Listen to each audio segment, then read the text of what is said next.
Hey guys, what's going on? Hope you guys are having a blessed day.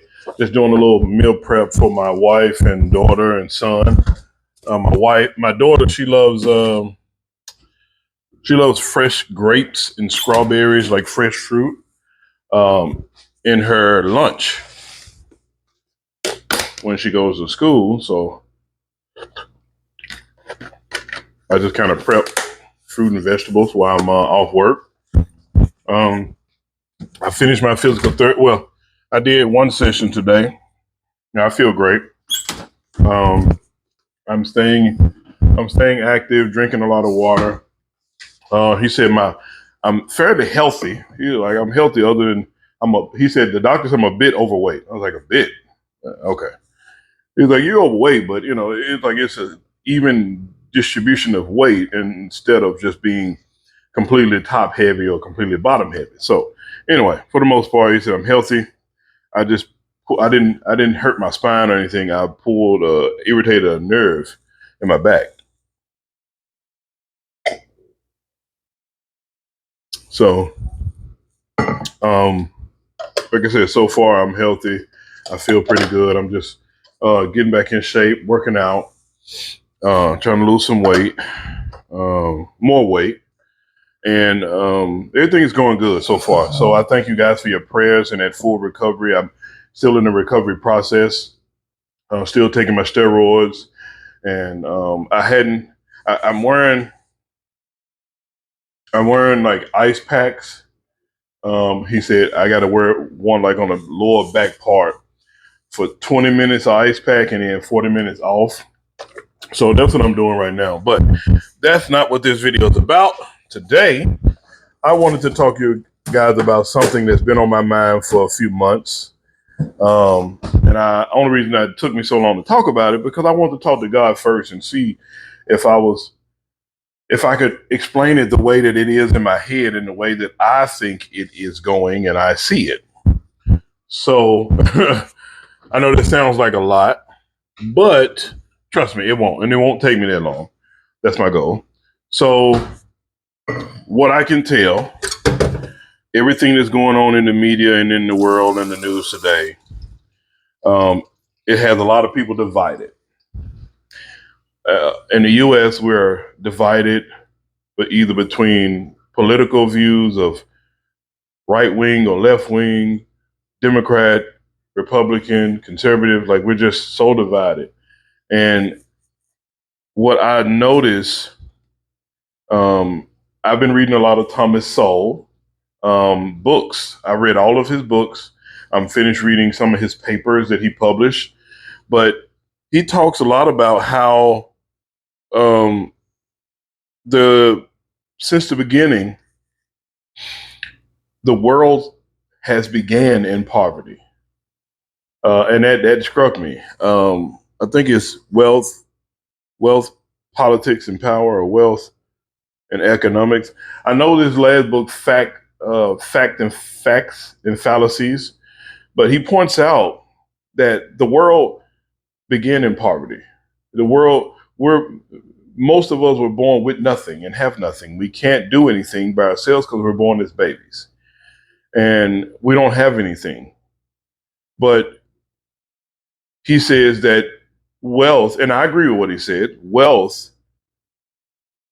Should Building wealth should be what's talked about more than poverty, because poverty is a normal state for most humans. 99% of us, we're not born with a silver spoon in our mouth. We're not born with $1 trillion or a nanny or a babysitter. We're born in a hospital crying and we need help. And it takes people who love kids to keep us alive and blah, blah, blah. But he points out a lot of stuff. And one thing that stuck out was that he said, like, wealth should be what's discovered and talked about.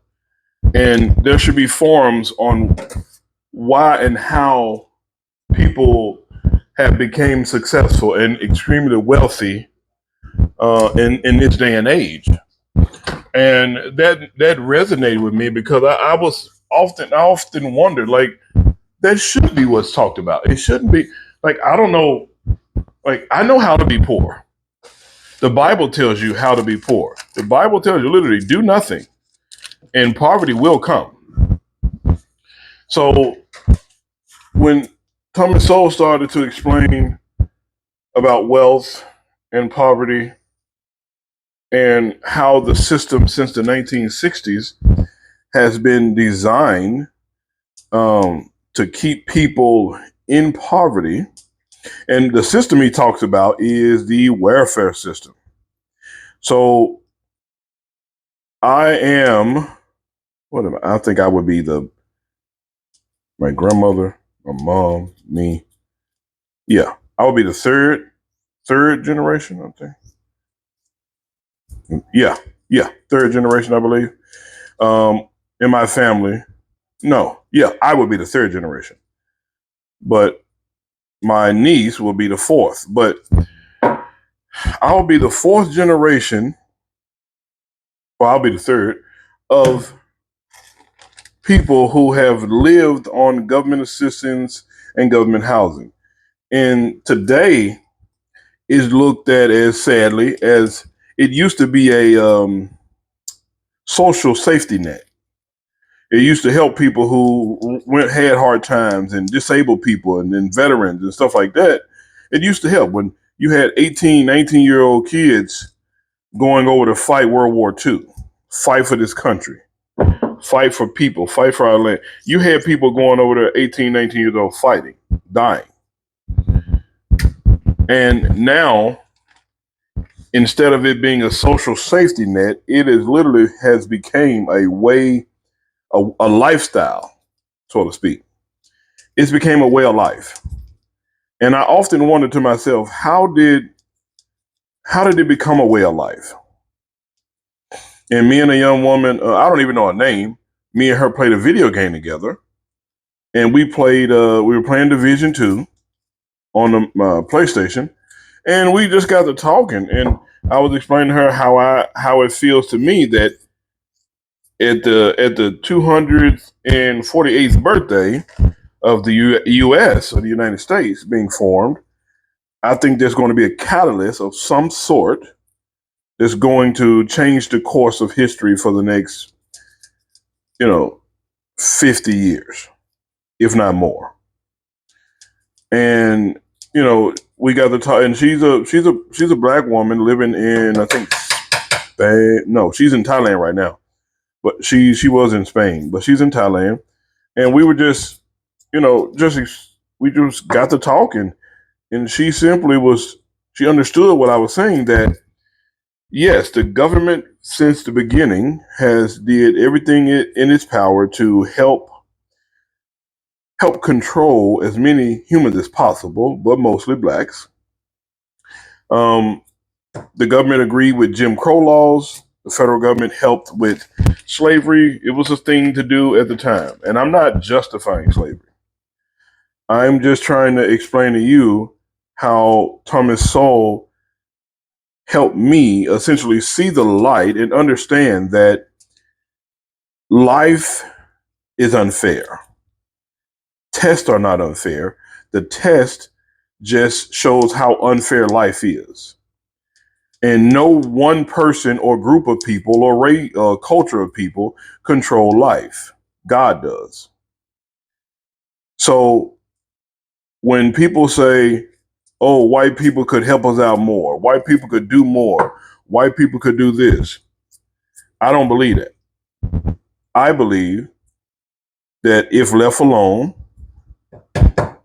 and left to build and flourish how we did back in the 1920s and 30s and 40s and 50s, I think we would be a lot more better off than all of the free government programs and processes.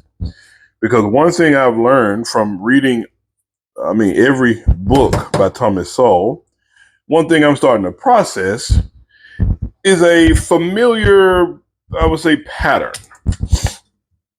And sorry, I'm prepping.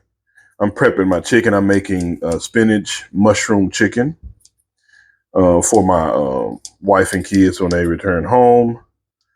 Like I said, since I'm off right now due to my back injury, I'm just going to, I've been taking care of the pool and making meal preps and making essentially just keeping the house taken care of while my wife is dealing with the kids, so she won't have to come home and do so much. And I'm here. So anyway, boy, I get sidetracked quick. So the familiar pattern that I want to talk about is I wouldn't have thought of it if I wasn't consistently reading some of Thomas Sowell's information. But I realized in the 1960s the government realized this. I think that this is what they realized, and then they implemented it to see if it would hold true. So I'll give you just about 5 or 6 examples, short ones. So do you know what happens when you give something to someone for the first time? I've done it here on my YouTube channel. I've done it in my personal life, and I've done it, several times. I still do it to this day. Do you know what happens? No? Well, when you give something to someone for the first time, you create appreciation. Yeah, you create appreciation, and they appreciate it. They're so grateful. They're so thankful. They're humble, and for the most part, they are appreciative of your goodwill and generosity. I'm deboning. Um, your generosity toward them or their cause or their thing, and you create appreciation. And by the second time, by the second time you give, you have created anticipation. By the second time, that's the second time you give something. You created anticipation, and then by the third time, you've created expectation. Now they expect it by the third time. Consistently giving someone, and just stay with me because I'm gonna have a point to this. I'm just trying not to cut my finger. Just prepping some chicken thighs to go in the skillet with a little pan-seared garlic, olive oil, a bunch of herbs. Everything is already seasoned. But by the third time, you create an expectation. Now they're expecting what you have been giving them over X amount of time. And this is not a thing where it happens in 1 month or 1 year. This is something, if you do this, you will notice that it happens. And it happens every time with humans. And the government, and now it don't happen with every human, but I think for the masses, it does, for the most. So by the fourth time you give somebody something, you have now created entitlement. People now feel, I should have took my ring off. Crap. I didn't wash my hand. By the fourth time you give something to someone for free, you're creating entitlement. So now that fourth time, after anticipation,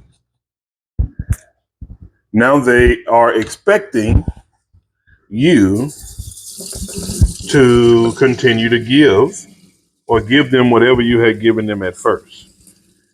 So now it's entitlement, which now they feel they're entitled to continue to receive whatever you have been giving them.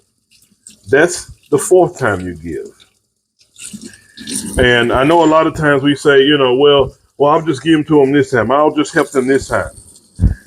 Well, I'm a father of 3.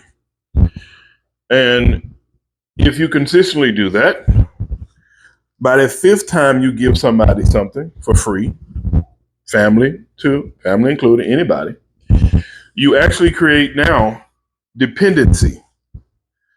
So not only did you consistently bail them out of a situation,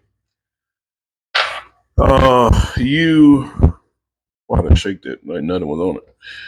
You consistently bailed them out of a situation or gave them something for free, and now you have created dependency. That's the fifth time. Now notice that's only 5 times of giving someone something for free, asking nothing in return. Just give it to them, go on about your day. Same person, over and over. Now, by the sixth time you give something for free, or don't give it to them, after the dependency part, now you have created resentment and hatred. Now that you don't give it to them for the sixth time, now they're going to come to you like, what's the problem? What's wrong? You've been giving it to me. Give it to me again for free. Try to charge and see what happens. But my point is, I think the government realized in the 1960s when they created the welfare state, which is the same as the public purse in England, in the UK, same thing, government assistance, public purse, that's what they call it. You have people now for at least 4 generations have depended on government assistance, food stamps, and welfare. In the city that I live in, this Memphis, Tennessee, that's majority, it's about 87% African American or Black American, whatever you want to call it. Okay. You have the majority of the people and families here living off government assistance. And within that government assistance, they're frustrated now because President Trump is changing a lot of the Section 8 government housing laws and food stamp laws to where the big beautiful bill will interrupt and put more burden on the state that you live in to essentially making the state have more skin in the game. So then the state goes, well, we ain't giving you all this money for free and you're not working and you're not doing anything. And yeah, and I understand Trump. I understand why he's doing it.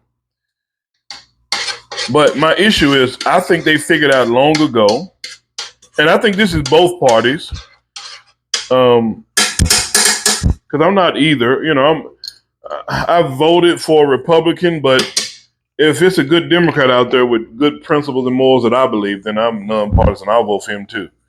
But my point is, I think the government realized in the 1960s that they can get more people dependent on them, the bigger the government can grow, and the more people they can get to vote for them, the bigger and more control that the government has. And one way this country was founded was because people got sick of being taxed and the government or the king and queen taking over and taking things. And now in 2025, we are back to where it was almost, what's this? How long is it? 240? 242?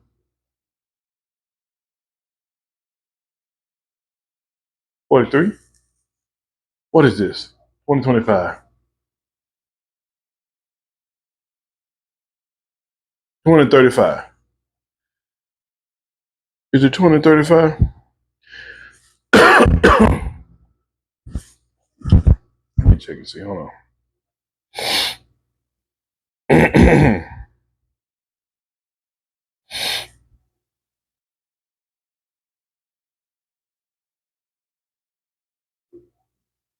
Hold on, guys.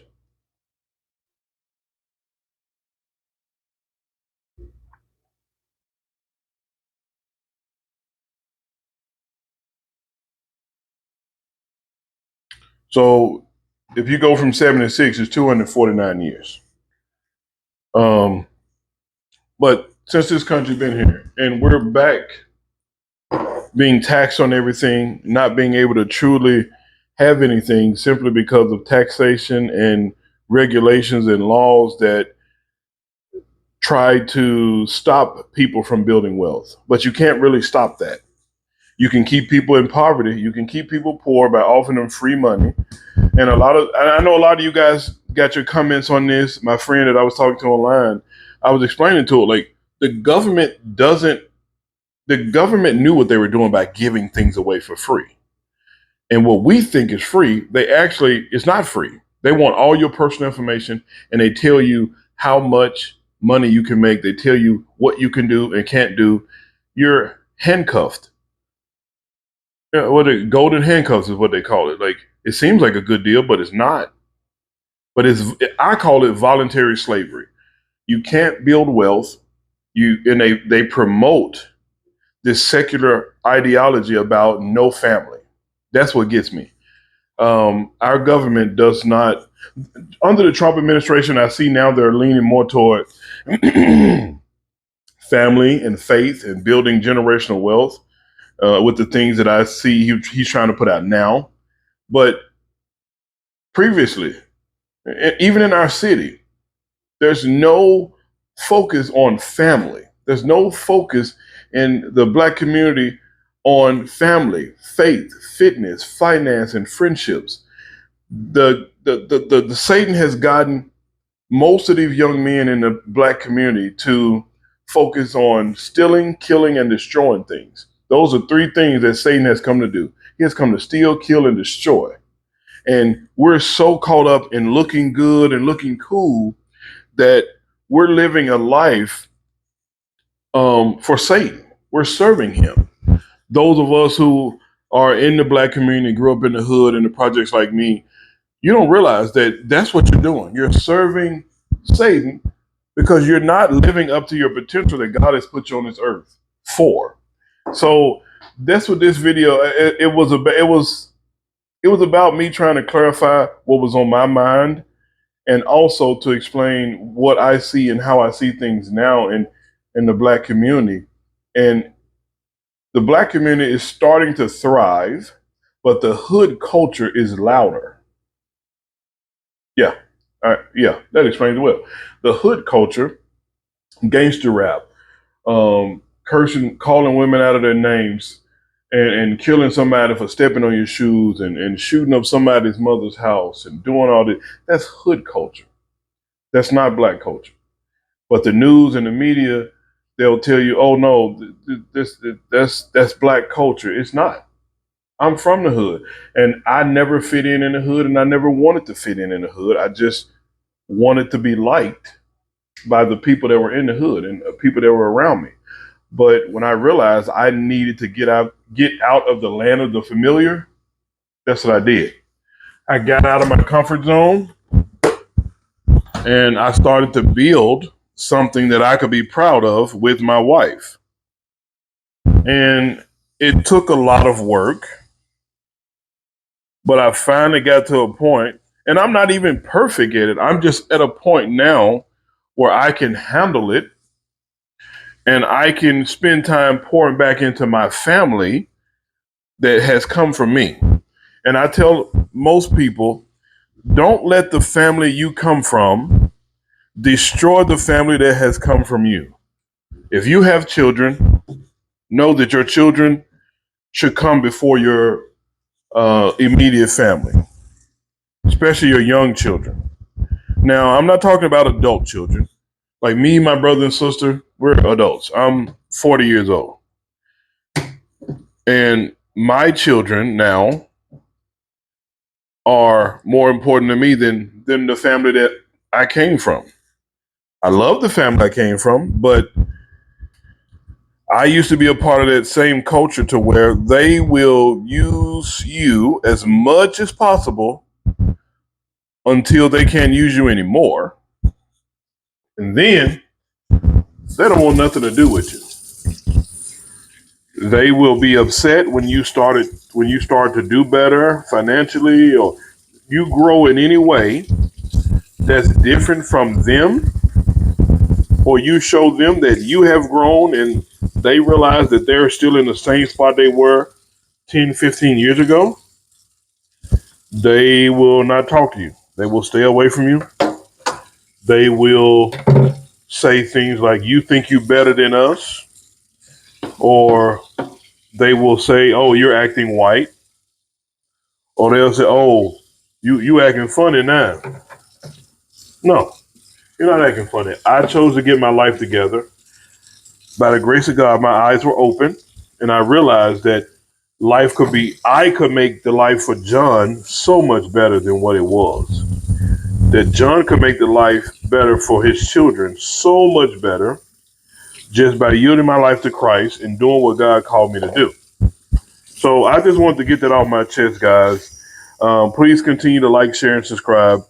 I was just trying to get this meal preps together. My family will be home in about an hour and a half, and I wanted to make sure that I had dinner at least in the oven before my wife got home, just to kind of help her out. I know she's going to be tired. Um, so I just wanted to do this video, guys, to tell you what was on my heart. Please, if you have any comments, please put them in the comment section. Please continue to like, share, and subscribe. We're almost up to 1,000 subscribers. And I don't know what we're going to do, but I know we're going to do something at 1,000 subscribers to show our appreciation for everybody rocking with us. And it may be, I got to talk to my wife, maybe another cash giveaway. I got to get back on those myself. I love doing that, like giving something to people, man. It makes me feel good. So, that part about like giving, don't get it twisted. Please be generous. Please be generous with what God has blessed you with. Don't be stingy. Don't be mean, but just understand, if you consistently give to the same person over and over, if you do that 5 or 6 times, by that 6th time, you're going to have problems and you're going to be created a monster. And I think that's what the government had. They knew it. They just put it into practice to see if it would work. And when they created the welfare state, you can tell that the country started to decline greatly. So just look into that. I love you guys. Look into any of Thomas Sowell's books, Fact and Fallacies. That's a good one. But my favorite is Black Rednecks, White Liberals. I mean, it hit home and it hurt, but it hit home. So I love you guys. Have a blessed day. Be safe. Au revoir. A bientôt. Allez, prochaine.